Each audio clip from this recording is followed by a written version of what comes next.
কিয়ামতের পূর্বে নবীজি সাল্লাল্লাহু আলাইহি ওয়াসাল্লাম বলছেন অনেক মন্দ আলামত, কিয়ামতের অনেক মন্দ আলামত প্রকাশ পাবে। যেমন মদ পান বেড়ে যাবে, হত্যা খুন বেড়ে যাবে, নাচ গান নর্তকীর বাদ্যযন্ত্র বেড়ে যাবে, মায়ের নাফরমানি বেড়ে যাবে, বাবার অবাধ্যতা বেড়ে যাবে, বন্ধুদের আড্ডা বেড়ে যাবে, রাষ্ট্রীয় সম্পদ নিজের ব্যক্তিগত সম্পদ হিসাবে ভক্ষণ করে ফেলবে, যাকাতকে জরিমানা মনে করবে, আমানতকে নিজের মনে করে খাইয়া ফেলবে। এরকম অনেক আলামত আছে। তো মনে করেন এই 10টা আলামত, এগুলা মন্দ আলামত কিনা? কথা বলে না। আল্লাহর নবী সাল্লাল্লাহু আলাইহি ওয়াসাল্লাম এগুলা বলছেন, এগুলা প্রকাশ পাবেই পাবে কিয়ামতের পূর্বে। এখন এগুলা আছে কিনা বলেন তো? এখন আমার ওই হুজুর আমগরে বলছিলেন যে বাবা দিবানিশি দোয়া কইরো আল্লাহ যেন কিয়ামতের এই মন্দ আলামত তোমারে দিয়া যেন প্রকাশ না করে। আমার স্পষ্ট মনে আছে হুজুর এটা বল। মনে করেন এটা কিয়ামতের আলামত যে কিয়ামতের পূর্বে মায়ের নাফরমানি সন্তান বেশি করবে, তো আল্লাহর কাছে চাইতে হবে মাওলা ওই সন্তান আমারে বানায়েন না যে সন্তান তার মার নাফরমানি। কিয়ামতের পূর্বে মদ নেশা জুয়া বেড়ে যাবে। হুজুর বলতেন দোয়া করবা আল্লাহ আমারে সেই যুবক বানায়েন না যে মদ পান করবে, নেশা করবে, জুয়া খেলবে। তাহলে কিয়ামতের এই চিহ্ন তো আপনি আমারে দিয়ে দেখাইলেন, আমাকে দিয়ে দেখাইলেন।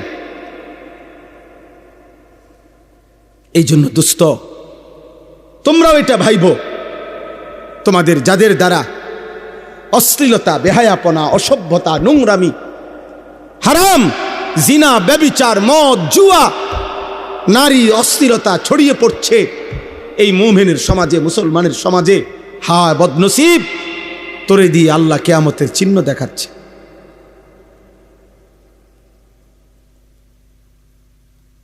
তোমাকে দিয়ে আল্লাহ তাআলা কিয়ামতের চিহ্ন দেখাচ্ছে। বেঈমানের অনুসরণ বেড়ে যাবে। আজকে তোমাদের যাদের চুল কাফের মুশরিক বেঈমানদের মতো এই বিশ্রী বিকট, হায় দুর্ভাগা, তোমারে দিয়েই তো আল্লাহ কিয়ামতের চিহ্ন দেখাইতেছে। তোমাদের যাদের মা তোমাদেরকে ভয় পায়, বাবা ভয় পায়, একটা কথা বললে তুমি ঘাড় পাক দাও, তুমি মার অবাধ্য সন্তান, তুমি বাবার অবাধ্য সন্তান, তো নাফরমান, তোমাকে দিয়েই তো আল্লাহ কিয়ামতের চিহ্ন দেখাচ্ছে। তো তোমার আখিরাত কি হবে? তোমার কবর কি হবে? তোমার পরকাল কি হবে? তোমার আগামী ভবিষ্যৎ কি হবে? তুমি ভেবে দেখো, ভেবে দেখো।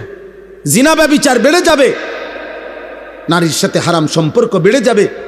এখন তোমরা যারা এর মধ্যে লিপ্ত আছো, তুমি কি বুঝো না যে আল্লাহ তোমাকে দিয়ে কিয়ামতের চিহ্ন দেখাচ্ছে?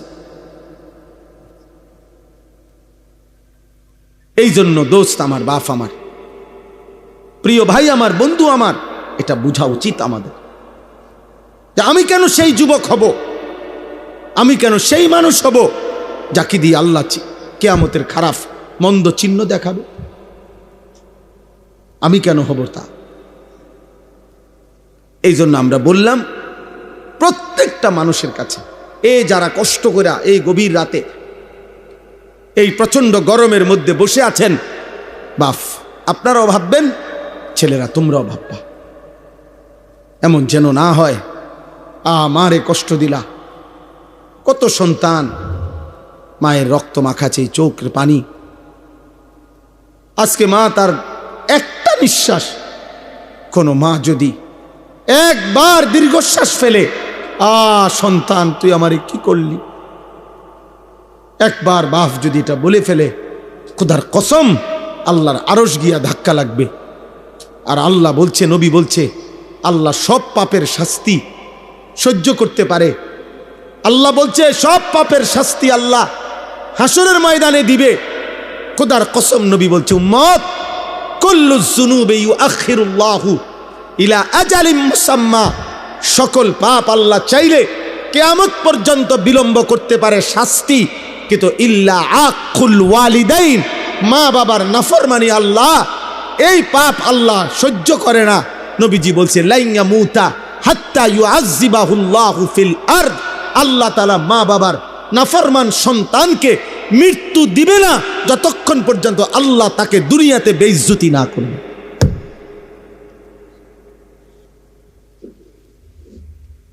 তোকে আল্লাহ দুনিয়াতে বেইজ্জতি করবে। তুমি বলো, একটা ছেলে বলো আজকের সারা দিনে যে এক ওয়াক্ত নামাজ পড়ো নাই, তো তোমার মা তোমার উপরে খুশি? তো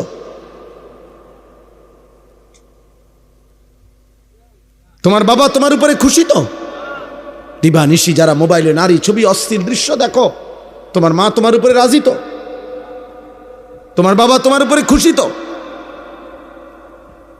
তোমার আল্লাহ তোমার উপরে খুশি? তো তোমার মদিনার নবী তোমার উপরে খুশি? তো এই বেনামাজি নাফরমান বলো।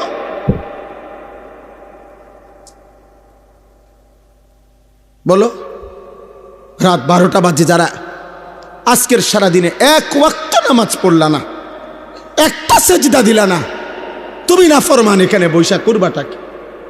আমারে ভালোবাসলে তোমার কি, তোমারে ভালোবাসলে আমার কি? আমি তো ভোটে দাঁড়াইছি না, আমার তো এটা নির্বাচনী জনসভা না, আমি তো কোনো প্রার্থী না, জনপ্রিয়তা দিয়ে আমি কি তা করব? খোদার কসম, রব্বে কাবার কসম, জনপ্রিয়তা আখিরাতের বিবেচনায়, পরকালের বিবেচনায় জনপ্রিয়তার পরিচিতি, সুনাম, সুখ্যাতির দুনিয়াবি 2 পয়সার কোনো ভ্যালু নাই, 2 পয়সার কোনো ভ্যালু নাই, ভুয়া ধোঁকা বেটা। এগুলা দুনিয়াবি পদ পদবি হাসিলের জন্য হইতে পারে, আখিরাতে এটা দিয়ে করবো কি? আমারে যদি 10 কোটি মানুষ চিনে, আমার কবর রাজা মাপ, তো আমি এটা দিয়ে কিতা করব? আমি এটা দিয়ে কিতা করবো? কি করবো? ঘাস কাটবো এটা দিয়ে? আমারে যদি 10 কোটি মানুষ চিনে, তো আপনাদের কারো কবর রাজা মাপ, তো আমার জনপ্রিয়তা দিয়ে আপনি কিনবেন, আপনি লাফান কিনতেন, আমার লোকের ছবি উঠাইলে আপনার কি? হ্যাঁ বলেন, কি ফায়দা কি? মানুষ আপনার মাথা তালকি দিয়ে হাঁটবে, হ্যাঁ বুঝেন না? আপনি নেশা করবেন, আপনি নারী দেখবেন, আপনি চুল রাখবেন বেঈমানের মতো, আর আমার লোকের ছবি দেখে মানুষ আল্লাহু আকবার, ভাই সাহেব আপনারা দেখলে দি জুনায়েদ বাগদাদির মতো লাগতে আছে। হ্যাঁ আল্লাহু আকবার, আল্লাহ। মানুষে ব্যাক কল, মানুষে চিরা খায়, মানুষে ভাত খায় না। ওই দেখেন, ওই অসভ্য মোবাইল ধরে রাখছে, এই দেখছেন? কিছু বেয়াদব থাকবেই, আরো বলবেন কিছু গাদ্দার। তার কথা হলো, হুজুর তোর বাপও যদি বলে আমি ফিরব না। হ্যাঁ, পাথর দিল সন্তান, কলিজা এত শক্ত বানায় লাইও না, নিজেরে এত চালাক বাইব না। ভাতখানা কোনো চালাকি না, পেশাব পায়খানা কোনো খুব একের বুদ্ধিমানের কিছু না। দুনিয়া ভোগ করা এটা কোনো আহামরি কিছু না, দুনিয়া জানোয়ারও ভোগ করে, দুনিয়া মুশরিক বেঈমানও ভোগ করে, দুনিয়া কাফের বেঈমানও ভোগ করে, দুনিয়া কুকুর বিড়ালও ভোগ করে। এই জন্য আমি ভাত খাইতে পারি, এর আমি ঘুম যাই, আমি পেশাব পায়খানা করি, আমি সারা রাত নারী দেখি, বেটা একটা মানুষও টের পায় না। না, আপনি বিরাট চালাক। আরে সুবহানাল্লাহ, আপনি বহুত বুদ্ধিমান। আপনি কি ভাবছেন? আপনার উপরে বরঞ্চ মালিকের অভিশাপ চলছে, আল্লাহর নারাজি চলছে। আল্লাহ যেন বলছেন, নাফরমান, এত পাপের পরেও তোরে কেউ টেনে ধরে না, তোকে কেউ ফিরায় না, এটা তোর বদনসিব, এটা তোর মন্দ কপাল, এটা দুর্ভাগা। তুমি এক বাচ্চা যেন নিজে নিজে আগুনের দিকে যাচ্ছে, নিজে নিজে পানিতে পড়তে যাচ্ছে, কেউ তাকে টানে ধরে না, কেউ তাকে আগুন থেকে বাঁচাইতে চাচ্ছে না, এটা ওই বাচ্চার সৌভাগ্য? কথা বলে না কেন? এটা ওই বাচ্চার সৌভাগ্য? তাইলে তুমি জাহান্নামের দিকে যাচ্ছ, অশ্লীল ছবি দেখতে দেখতে, উলঙ্গ দৃশ্য দেখতে দেখতে, এক ওয়াক্ত নামাজ না পড়তে পড়তে। নাফরমান, তুমি তো জাহান্নামের আগুনে চলতে যাচ্ছ, তোরে কেউ টেনে ধরে না, তোরে কেউ ফিরায় ধরে না, তো এটা কি তোর সৌভাগ্য বেটা? বদনসিব, এটা তো তোর দুর্ভাগ্য বাবা। তুই এমন মন্দ কপাল হইলি কেমনে বাপ? 365 দিনে একদিনও ফজরের নামাজ পড়লি না বাপ। কেউ তোরে ডাকলো না কেন? কেউ তোরে ডাকলো না কেন? 1 বছরে কেউ জন্য কোনো মা, তোমার বাবা, তোমার স্বজন কারো একটু ফিকিরেও আসলো না? আমার 16 বছরের ছেলেটা যে নামাজ না পড়ে ঘুমায় আছে, আহারে ওর কি হবে? আমি তো আজকের ভোরেও আমার সন্তান যতক্ষণ পর্যন্ত ঘুম থেকে না উঠছে ততক্ষণ দাঁড়াইয়েই ছিলাম, আব্বা উঠো উঠো, আবার শুয়ালায় আবার উঠাইছি। তারপরে আমার সন্তান 9 বছরের ছেলে, আমার 14 বছরের ছেলে, আমি বাপফুত মিল্লা এরপরে ফজরের নামাজ জামাতে পড়ছি।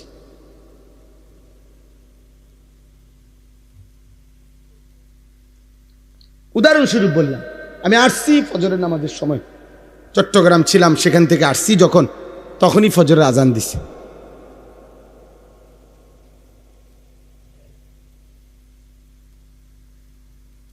এই জন্য আব্বা মনে করো না বাপ, গুনার পথে চলতেছ, নাফরমানির পথে চলছো, কেউ ফিরায় না। তোমার ইনসাফ কি বলে? একটা 6 বছরের 4 বছরের বাচ্চা আগুনের দিকে চলছে, তারে কেউ টানে ধরে না।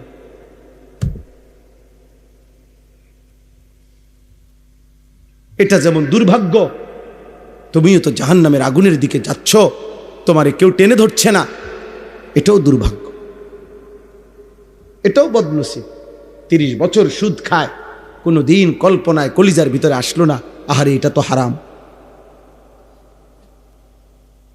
60 বছর পর্যন্ত বিড়ি সিগারেট খায়, কোনো দিন কল্পনায় আসলো না আহারে এটা তো গুনাহ। 40 বছর ধরে কথায় কথায় গালি দেয়, আহারে একবারও মনে আসলো না এটা তো হারাম। এ কেমন জীবন বাপ? এ কেমন জীবন?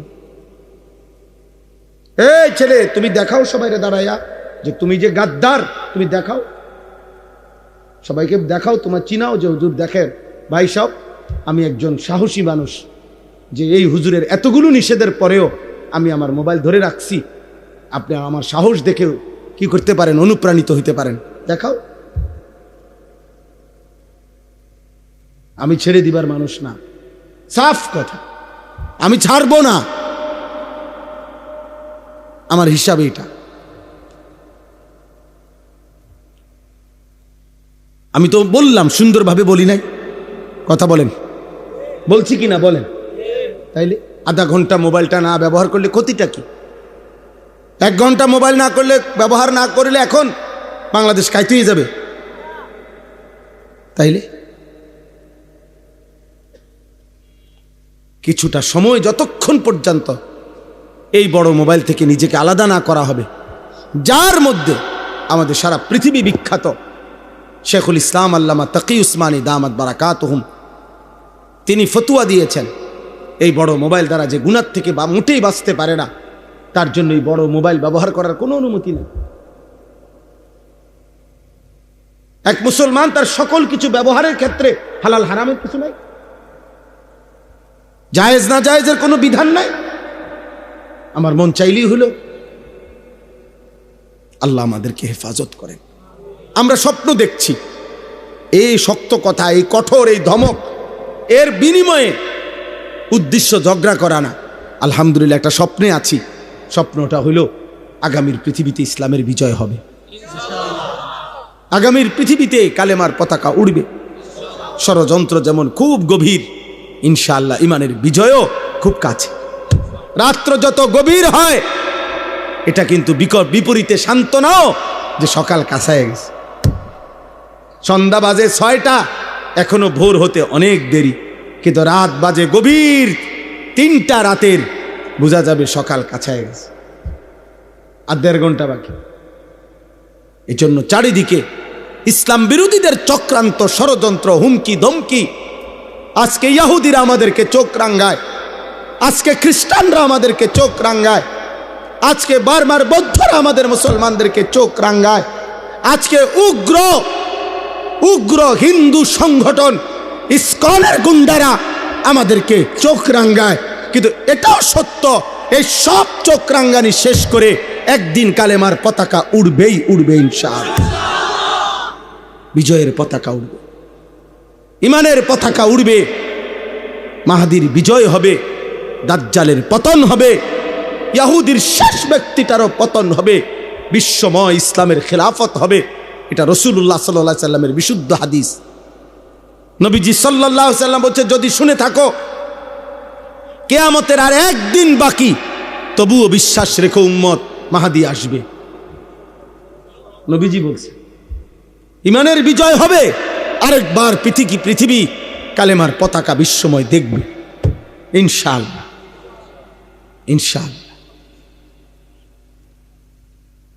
ইনশাআল্লাহ।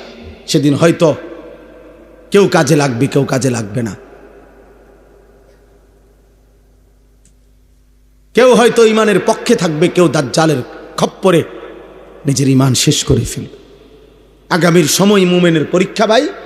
এখন তো হইল গুনাহ নেকির টানাটানি চলতেছে, কেউ নেক করে, কেউ গুনাহ করে। আগামীর সময়টা হবে ইমান আর কুফরের সময়। কারো ইমান থাকবে, কারো ইমান থাকবে না।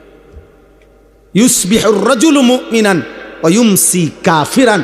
কসম খোদার ভাই, আল্লাহর নবী বলছে, পরিষ্কার বিশুদ্ধ হাদিস, সকালবেলা থাকবে মুমিন, সন্ধ্যায় হয়ে যাবে কাফের। ওয়া ইউমসি মুমিনান ওয়া ইউসবিহু কাফিরান। সন্ধ্যাবেলায় থাকবে মুমিন, সকাল হতে হতেই হয়ে যাবে কাফের।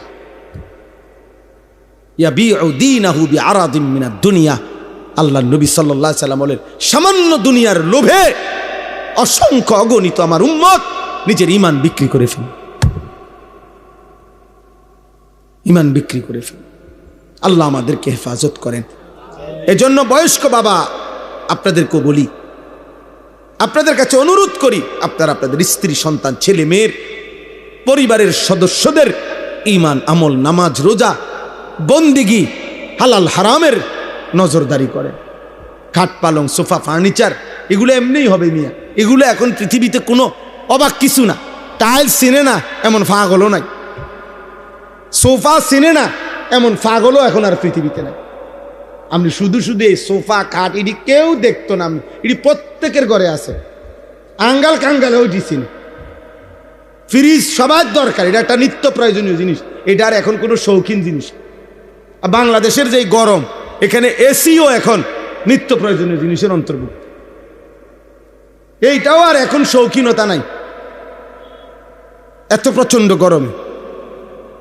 অতএব প্রয়োজনীয় এই জিনিসপত্র কোনো না কোনো ভাবে প্রত্যেকেই ব্যবস্থা করছে। এগুলো মানুষের দেখাইয়া শুনাইয়া কোনো লাভ নাই, ভালো লাভ নাই। ইমানের হিসাব দেন, আখিরাতের হিসাব দেন, সেজদার হিসাব দেন, গোলামির হিসাব দেন।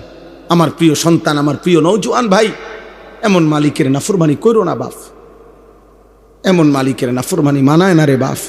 তুমি জানো না তিনি তোমার কেমন রব। আল্লাহ যেন ডাক দিয়ে বলে, বান্দা তুমি জানো আমি তোমার কেমন রব?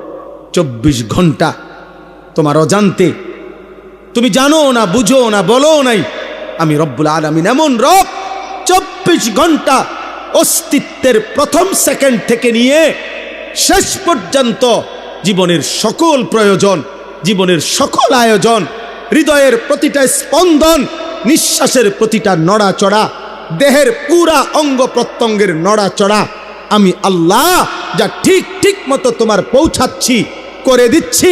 গোটা কায়নাত আমি তোমার জন্য বারবার, একবার আলো দিয়ে সাজাই, একবার অন্ধকার দিয়ে সাজাই, একবার রাত বানাই, একবার দিন বানাই, একবার সকাল বানাই, একবার দুপুর বানাই, সপ্তাহ বদলাই, মাস বদলাই, দিন বদলাই, শরীর বদলাই, স্বাস্থ্য বদলাই। ছিলা ছোট্ট বাচ্চা, বানাইলাম শক্তিমান যুবক, আবার বানাইলাম বৃদ্ধ। ছিলা দুর্বল, বানাইলাম সবল। ছিলা অসুস্থ, বানাইলাম সুস্থ। ছিলা গরিব, বানাইলাম ধনী। ছিলা সম্পদহীন, দিলাম সম্পদ। এত কিছু 24 ঘন্টা যে মালিক আমি নিজ যত্নে তোমার করছি। আমি তোমার সেই মাওলা, আমি তোমার সেই আল্লাহ। তোমার সেজদা দিতে বলছি বান্দা, অন্য কেউ না। আমি তোমার বড় বেশি আপনজন। আমার ইচ্ছা ছাড়া তোমার নিঃশ্বাস চলে না, আমার ইচ্ছা ছাড়া তোমার চোখ নড়ে না। তুমি কেমনে পারলা বান্দা আমার মতো মালিকরে সেজদা না দিতে? বলো না আব্বা, বলো না ভাইয়া, আমার প্রিয় সন্তান বলো। 16 বছর যেই ছেলের এত অল্প বয়সে এক ওয়াক্ত নামাজ পড়ো না, আগামী 40 বছর পর্যন্ত তোমারে যদি আল্লাহ হায়াত দেয়, সেই পর্যন্ত তোমার নাফরমানির অবস্থা কি হবে? আল্লাহ তোমারে কোনো কিছু দেয় নাই। আলাম নাজালিল আরদা মিহাদা ওয়াল জিবালা আওতাদা ওয়া খালাকনাকুম আজওয়াজা। আল্লাহ বলেন, বলো না বান্দা, আমি কি জমিন তোমার জন্য বিছিয়ে দেই নাই? উত্তর দেন, জমিন কি আল্লাহ আমাদের জন্য বিছায় নাই? ওয়াল জিবালা আওতাদা, আল্লাহ বলেন পাহাড়গুলো আমি কি তোমাদের জন্য পেরেগের মতো স্থাপন করি নাই? করেছেন। ওয়া খালাকনাকুম আজওয়াজা, আমি আল্লাহই তো তোমাদেরকে জোড়ায় জোড়ায় নারী পুরুষে সৃষ্টি করেছি। ওয়া জাআলনা নাওমাকুম সুবাতা, সারা দিনের ক্লান্তি দূর করার জন্য 2 চোখের ঘুম আমি তো দিয়েছি। ওয়া জাআলনাল লাইলা লিবাসা ওয়া জাআলনান নাহারা মাআশা, তোমার ঘুমের পরিবেশ তৈরি করার জন্য আলোকিত পৃথিবীটাকে অন্ধকারের কালো চাদর দিয়ে রাত্রির আবরণ করে দিয়েছি। এ তো আমি করেছি বান্দা, নাই তো তুমি ঘুমাবা কেমনে? আবার তোমার উপার্জন মেহনতের জন্য, পরিশ্রম কামাই রোজগারির জন্য আবার আলোকিত ফর্সা ধবধবে একটা দিন আলো করে আমি আল্লাহই তো এনে দিয়েছি। আমি যদি আলো না দিতাম তুমি রোজগার কেমনে করতা? আমি যদি অন্ধকার না দিতাম তুমি ঘুম চাইতা কেমনে? সেই আমি তোমার একটা সেজদাও পাই না? সেই তুমি আমি আল্লাহকে একটা সেজদাও দিবা না? রাতের 12টা 11 বাজে, তাহলে রাত 12টা 11 পর্যন্ত যেই যুবক সজাগ থাকতে পারলা, সেই তুমি কেন সেজদা দিতে পারলা না বাপ? বলো না আব্বা, কেমনে ঘুমাইবা এখন? সারাদিন মোবাইলে হয়তো নারী দেখছো, ছবি দেখছো, অশ্লীল দৃশ্য দেখছো। সারাদিনে যারা পেশাব করে হয়তো পানি নাও নাই, টয়লেট পেপার ব্যবহার করো না, শরীরও নাপাক, আর এই অশ্লীল নারীর ছবি দেখলে হারাম বীর্যপাত হয়, এ কারণেও শরীর নাপাক। এক ওয়াক্ত নামাজও পড়ো নাই, এই অবস্থায় যে ঘুমাইলা, নাপাক দেহ, নাপাক শরীর, দিলটাও নাপাক, এই নাফরমান, এই ঘুম যদি আর না ভাঙে, এই রাত যদি আর ভোর না হয়, হ্যাঁ কি হবে বাপ? রাসূলুল্লাহ সাল্লাল্লাহু আলাইহি ওয়াসাল্লাম বলেছেন, লা ইয়াজনি জানি হিনা ইয়াজনি ওয়া হুয়া মুমিন।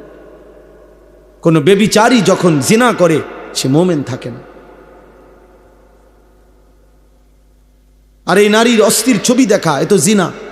নবীজি বলছে চোখের জিনা।